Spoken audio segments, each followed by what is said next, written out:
అదే RTV app వార్తల్ని క్షణాల్లో చదివే అవకాశం ఉంటుంది. ఒక న్యూస్ పేపర్, ఒక టెలివిజన్ ఛానల్ మీ చేతుల్లో ఎప్పుడూ ఉంటాయి. మీడియా మిత్రులు నమస్కారం. ఈరోజు నత్వాని అని సినీ యాక్ట్రెస్, బాంబే సినీ నటి, ఆమెను వంచిన విధానం, వైసీపీ కొంతమంది నాయకులు ఆమెను ట్రీట్ చేసిన విధానం, పోలీసు వాళ్ళు కొంతమంది ఐపీఎస్ అధికారులు ఆవిడ పట్ల చూపించిన జగుత్సాకరమైనటువంటి విషయాలు ఈరోజు అన్ని పత్రికలు వచ్చాయి. చాలా విషాదం. గత 5 సంవత్సరాల్లో ఇలాంటి సంఘటనలు అనేకమైన జరిగాయి. వీటన్నిటికి కారణం వైసీపీలో ఉన్నటువంటి హైకమాండ్ పెత్తనం చేసిన ముఖ్యమంత్రి గారు, ఆయన కుడి ఎడమగా ఉండేటువంటి బాధ్యత వహించాలి.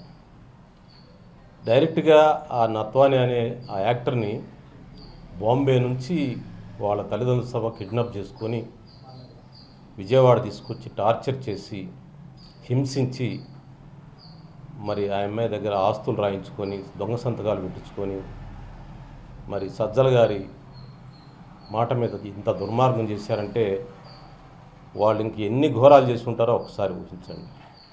నేను గత కొంతకాలంగా చెప్తా ఉన్నా, వైసీపీలో జరుగుతున్న నేరాల ఘోరాలన్నిటికీ కూడా సజ్జలే సృష్టికర్త అని చెప్తా ఉన్నాను నేను. దానికి ఇది ప్రత్యక్ష ఉదాహరణ. అతను క్రిమినాలజీ ప్రొఫెసర్.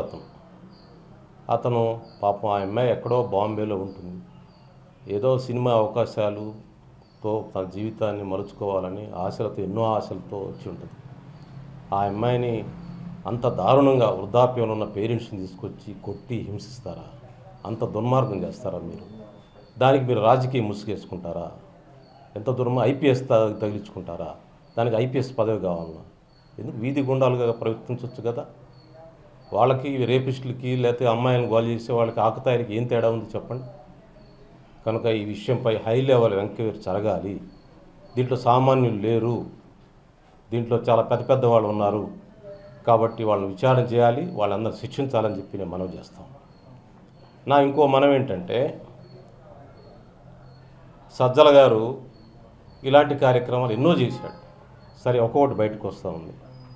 ఈరోజు ఈ అమ్మాయి నత్వాని సినీ నటి విషయం బయటకు వచ్చింది. సజ్జల గారి శ్రీమతి, ఆవిడ పేరు నాకు గుర్తులేదు, మంచి ఆవిడ, సంస్కారవంతురాలు, మంచి కుటుంబ నేపథ్యం నుంచి వచ్చింది ఆవిడ. నేను ఆవిడకి మహిళా లోకం పక్షాన నేను సజ్జల గారి శ్రీమతి గారికి విజ్ఞప్తి చేస్తాను. ఎందుకంటే ఆమె విఘ్నురాలు, కొంచెం సంస్కారం చేసిన ఆవిడ కూడా చెప్తాను. సజ్జల్ని ఒక 6 నెలలు ఇంట్లో నుంచి బహిష్కరించమని చెప్పి నేను విజ్ఞప్తి చేస్తాను. ఈ నత్వాని అనే అమ్మాయిని, సినీ నటిని ఇంత హింసించిన దుర్మార్గం చేసినందుకు సజ్జల్ని ఇంట్లో కూడబెట్టకుండా ఒక 6 నెలలు సివిల్ పనిష్మెంట్ ఇవ్వాలి. లేకపోతే ఇట్లాంటి వాళ్ళు మారరు. కేవలం చట్ట ప్రకారం శిక్షించాలి, చట్ట ప్రకారంగా ఎవిడెన్స్ కావాలి అనేసరికి చాలా టైం పడుతుంది, దానికి చాలా విషయాలు కావాలి. నైతికంగా నీకు తెలుసు, నువ్వు నీ ఆజ్ఞల మేరకే ఐపీఎస్లు ఇద్దరు ఈ దుర్మార్గం చేశారు. కాబట్టి ఇంట్లో ఒక స్త్రీగా మహిళలను రక్షించుకోవడానికి ఈరోజు దేశం అంతా, ఈరోజు రాష్ట్రపతి గారు కూడా మహిళా రక్షణ కోసం గొంతెత్తి మాట్లాడారు. కలకత్తాలో జరిగిన ఒక సంఘటన మీద దేశంలో అనేక సంఘటనలు జరుగుతూ ఉన్నాయి. మహిళా లోకం అంతా నినదిస్తూ ఉంది వాళ్ళ హక్కుల కోసం. అలాంటి పరిస్థితుల్లో ఏంటిది? సజ్జల గారి శ్రీమతికి నేను విజ్ఞప్తి చేస్తా ఉన్నాను, అతను 6 నెలలు వరండాలో బండుకోబెట్టమని చెప్పండి సజ్జలని. ఆమె నిజంగా దైవభక్తి, సంస్కారం ఆమెతో ఉంది కాబట్టి నేను ఆమెకు విజ్ఞప్తి చేస్తూ ఉన్నాను. నేను సజ్జలను 6 నెలలు వరండాలో పెట్టి ఇంట్లో తిండి పెట్టబోకండి. ఆ సివిల్ పనిష్మెంట్ ఉంటే కానీ భవిష్యత్తులో ఇలాంటివి జరగకుండా ఉంటాయి. అదేవిధంగా ఐపీఎస్ ఆఫీసర్లు ఇద్దరు భార్యలకు కూడా విజ్ఞప్తి చేస్తూ ఉన్నాను, ఇలాంటి దుర్మార్గంలో పాలు పంచుకున్నందుకు, చట్ట వ్యతిరేక కార్యక్రమం ఉన్నందుకు చట్ట ప్రకారం శిక్ష జరగాలని కాదు. ఇంట్లో మీకు తెలుసు, మీ ఆత్మకు తెలుసు ఏం జరిగింది దీంట్లో. మీరు వెంటనే మీ భర్తలకి, ఐపీఎస్ ఇద్దరికి విజ్ఞప్తి చేస్తున్నాను, 6 నెలలు వరండాలో వండుకోబెట్టండి. వాళ్ళు ఇంట్లో రానివ్వకండి, అన్నం పెట్టబోకండి, బయటనే తినొస్తారు వాళ్ళు. అలాంటి పనిష్మెంట్ రాకపోతే మహిళలకు ఎట్లా రక్షణ ఉంటుంది? ఒక ఉన్నత స్థానాల్లో ఉన్నవాళ్ళే మహిళల మీద ఇలాంటి అఘాయిత్యాలు చేస్తే ఇంకెవరు రక్షించాలన్న కృతంగా? ఆంధ్రప్రదేశ్ అంటే ఇంత భయపెట్టాలన్నా? ఇలాంటి దుర్మార్గాలు జరుగుతాయి ఆంధ్రప్రదేశ్లో. గత 5 ఏళ్ళు ఇంకెన్ని జరిగాయో, సజ్జల నాయకులతో ఎన్ని ఘోరాలు, నేరాలు జరిగాయో ఒక్కొక్కటి బయటకు వస్తాయి త్వరలో. ఈరోజు ఆ పార్టీలో ఉండలేక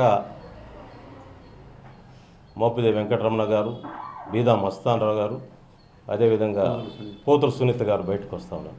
వాళ్ళని స్వాగతిస్తూ ఉన్నాను. అలాంటి దుర్మార్గం పట్ల ఉండకుండా బయటకు వస్తున్నందుకు ఉండలేక బయటకు వస్తాను. వాళ్ళకి ఎంత అవమానం జరిగిందో నాకు తెలుసు, వాళ్ళకి తెలుసు, నాకు తెలుసు. ఏం మోపిదేవిని అంత అవమానించాలన్నా, సోతులు సునీతిని అంత అవమానించాలన్నా?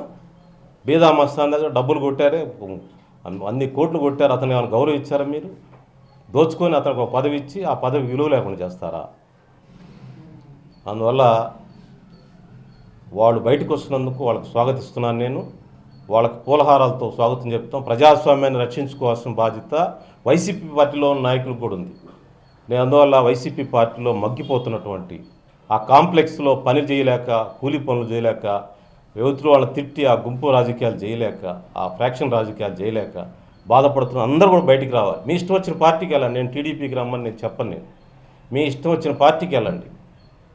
రాజకీయంగా రాష్ట్రాన్ని బతికించాలి, మనం ప్రజాస్వామ్యాన్ని బతికించాలి. ఆ పార్టీలో ఉండొద్దు అని నేను సవినయంగా వాళ్ళకి విజ్ఞప్తి చేస్తా ఉన్నాను.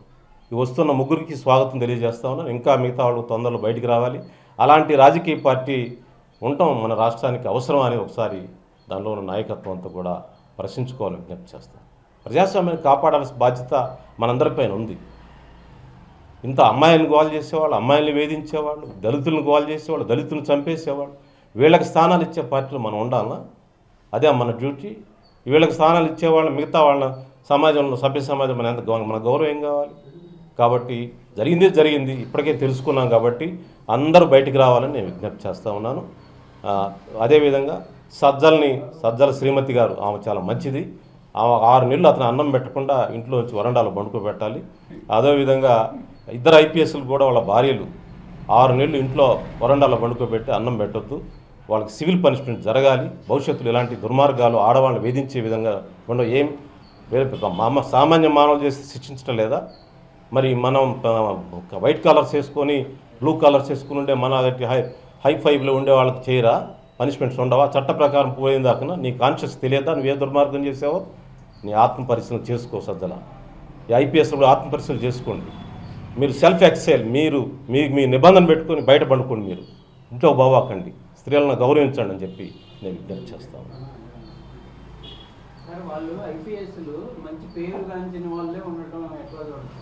అంటే పేరంటే ఏంటి? సోషల్ మీడియాలో కానీ ఒక రకంగా ఒక హైప్ క్రియేట్ ఇవన్నీ బోగస్ అన్న. డబ్బులు దోచుకోవటం, అధికారం ఉండాలా, పోస్టులు ఉండాలా.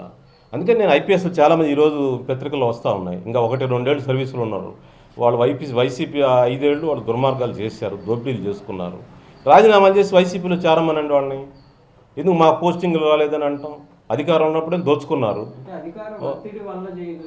చేశారు కదా, చేస్తే తప్పు కదా.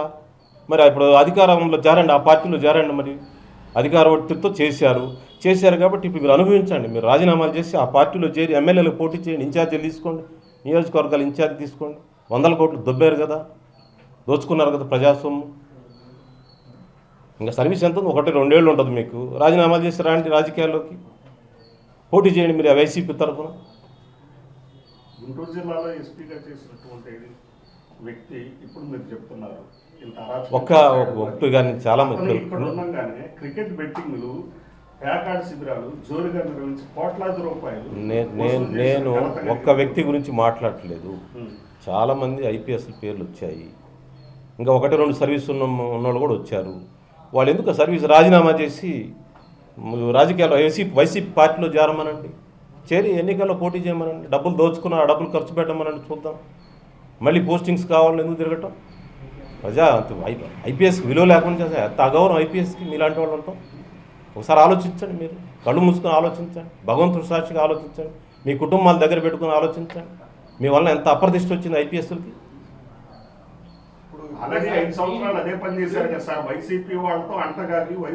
విచారం జరగాల, శిక్షించాలి కదా అంటున్నా. అది చేయమంటున్నా నేను. నా విజ్ఞప్తి అది.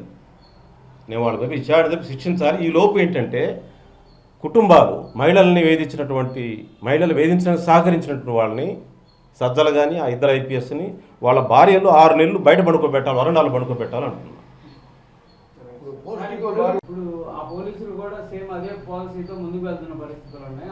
నేను పత్రికలు చూసింది అంటే దాని మీద పోలీసులకి తాకీదులు ఇచ్చారని చూశాను. కనీసం అదేనా జరిగింది కదా. అట్లా అదే నేను సివిల్ పనిష్మెంట్ అదే అంటున్నా. చట్ట ప్రకారం చర్య వేరు, సివిల్ పనిష్ 6 నెలలు వరండాలో పండుకోబెట్టమంటే ఏంటంటే అది నైతిక పతనానికి, నైతికంగా వాళ్ళు ఆలోచన చేయడానికి. అంటే వాళ్ళ వృత్తిని మర్చిపోయి ఎందుకు ఇట్లా అదే అందుకోసం సిస్టమ్ దెబ్బతిన్నది, వ్యవస్థలు దెబ్బతిన్నాయి. వ్యవస్థను కాపాడుకోవాల్సిన అవసరం మనందరి మీద ఉంది. మహిళా లోకం అంటే మహిళల మీద అత్యాచారాలు జరిగితే ఎవరో ఒకళ్ళు మాట్లాడటం కాదు, వాళ్ళ భార్యలు కూడా మాట్లాడాలి. సజ్జల గారు, శ్రీమతి గారు మాట్లాడాలి, ఐపీఎస్ భార్యలు ఇద్దరు కూడా మాట్లాడాలి. మాట్లాడి వాళ్ళిద్దరిని, వాళ్ళ ముగ్గురిని వరండాలో పండుకోబెట్టాలి ఒక 6 నెలలు. మరిన్ని వీడియోస్ కోసం ఛానల్ ని సబ్స్క్రైబ్ చేయండి, లేటెస్ట్ అప్డేట్స్ కోసం వాట్సాప్ ఛానల్ ని ఫాలో చేయండి అండ్ లింక్ డిస్క్రిప్షన్ లో ఉంది.